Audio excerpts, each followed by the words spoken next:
E agora eu vou conversar com Márcio Antônio Ribeiro. O Márcio é economista e diretor da faculdade FAC+. E vamos falar de um tema que está mexendo com o mundo todo. Vamos falar sobre economia. Márcio Antônio Ribeiro, muito bom dia, muito obrigado mais uma vez pela sua participação aqui no nosso programa para falar de um tema que tá feia a coisa, não tá? Bom dia, Toninho. Bom dia a todos aí que estão nos assistindo. Realmente, Toninho, é uma situação bem complicada que a gente tem visto aí nos últimos tempos, né? Aí, se a gente for falar principalmente, né, desses pontos econômicos que hoje tem gerado uma certa preocupação, está a nossa taxa Selic, né? Que é a taxa básica de juros da economia, que subiu bastante aí, principalmente no último ano, né?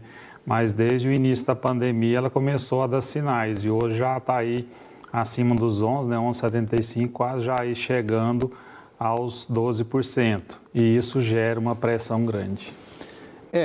Significa o seguinte, às vezes muita gente fala, mas o governo brasileiro está isso, está aquilo, tem muita coisa errada acontecendo. Mas existem casos que não tem como segurar. O Brasil é um país que está em crescimento, está em ascensão.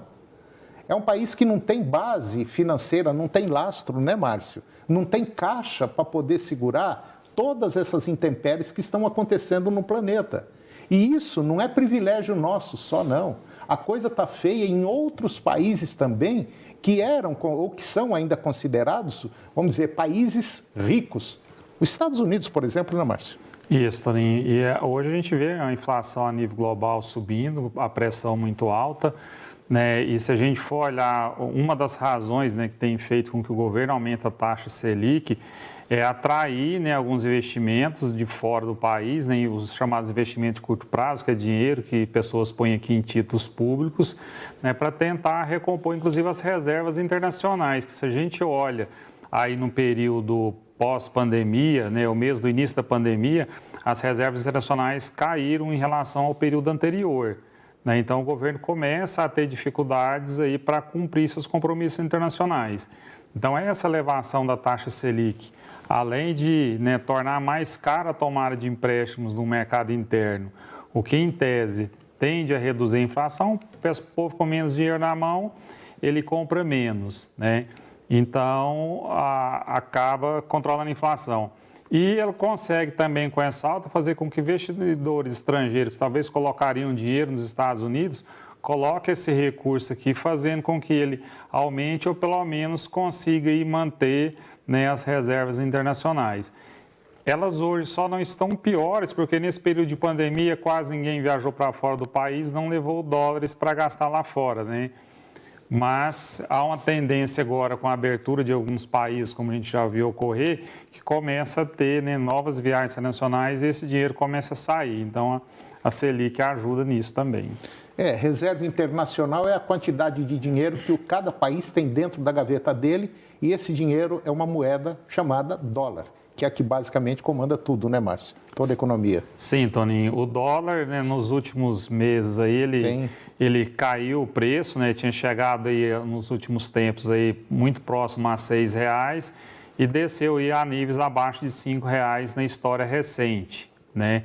Isso um pouco também em função desse fato que se deixou de viajar, acabou se consumindo menos, mas agora expira um certo cuidado. Tá aí os conflitos internacionais, a questão da Ucrânia, né, há muitos embargos à Rússia e isso começa a abalar algumas bases da economia mundial. Então, a gente pode ter aí, né, uma elevação do câmbio e o governo está se precavendo com essa elevação da taxa Selic e a entrada de dinheiro no país.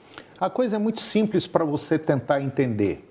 É como se você fosse o chefe da família, você recebe aí 5, 3, 10, 20 mil reais por mês e você tem um gasto, né?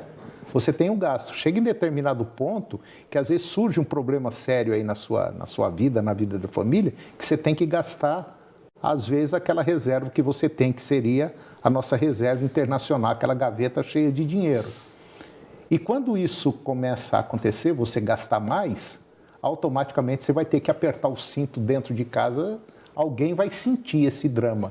Vai deixar de comprar isso, comprar aquilo, nós não vamos viajar, ao invés de usar 2 carros, nós vamos usar um só, ao invés de fazer uma viagem de ônibus, 2, nós vamos fazer só uma. Enfim, você começa a apertar. E é isso que mais ou menos está acontecendo no mundo.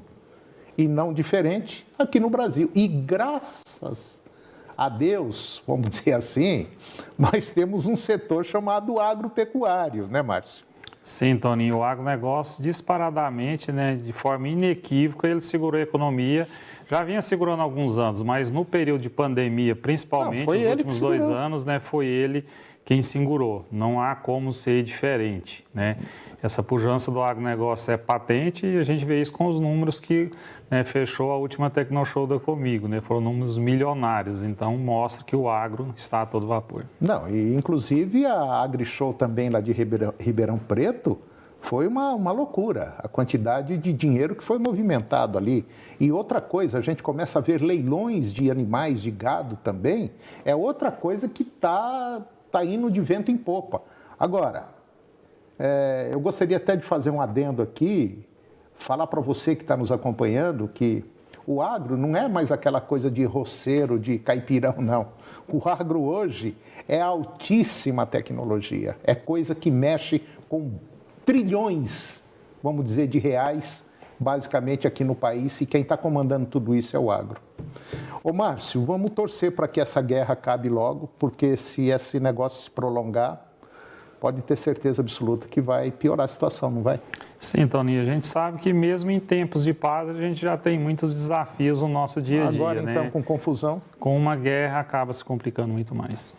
Márcio Antônio Ribeiro, mais uma vez, obrigado pela sua participação, presença aqui no nosso programa, sempre trazendo temas altamente interessantes. Um abraço e até a próxima, Márcio. Eu que agradeço, Toninho. Obrigado. E depois do intervalo, nós vamos